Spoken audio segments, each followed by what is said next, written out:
I was 12 when I won a McDonald's Monopoly Grand Prize, $1 million. The odds were literally 1 in 451 million. My mom was a single parent working double shifts at a nursing home. We lived in a 400-square-foot studio apartment where I slept on the couch. McDonald's was our Friday treat, the only meal out we could afford all week. That particular Friday, Mom came home looking exhausted. She'd worked 14 hours straight. I asked if we could skip McDonald's, but she insisted. It's our tradition, baby. We don't skip traditions. We ordered our usual, 2 McChickens, medium fries to split, and a large Coke we'd share. Total came to $6.47. I remember because Mom counted out exact change from her tip jar. As I peeled the Monopoly sticker off the fries, I saw it. Boardwalk. I knew from the commercials that Boardwalk was rare, but I didn't know how rare. Mom screamed so loud the entire restaurant went silent. The manager came over, took one look at the piece, and his face went pale. He immediately called someone. Within 20 minutes, 3 different McDonald's corporate people called Mom's phone. They were polite, but insistent. We needed to come to their headquarters in Oak Brook, Illinois, to verify the prize and complete paperwork. Mom took 2 days off work, unpaid. We couldn't afford plane tickets, so we took a 9-hour Greyhound bus. She borrowed a dress from her coworker, Linda. I wore my only button-up shirt, the one I'd worn to my grandfather's funeral. When we arrived at McDonald's headquarters, everything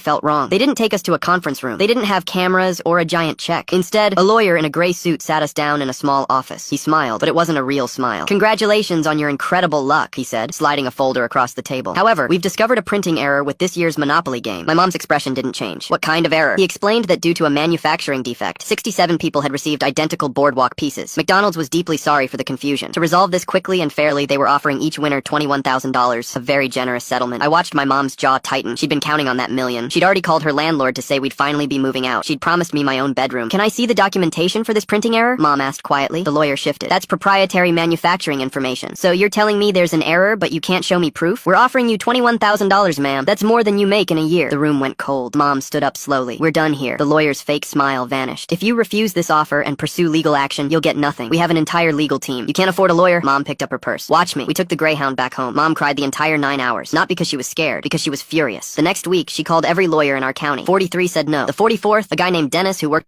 You ever that 1 in 1 million?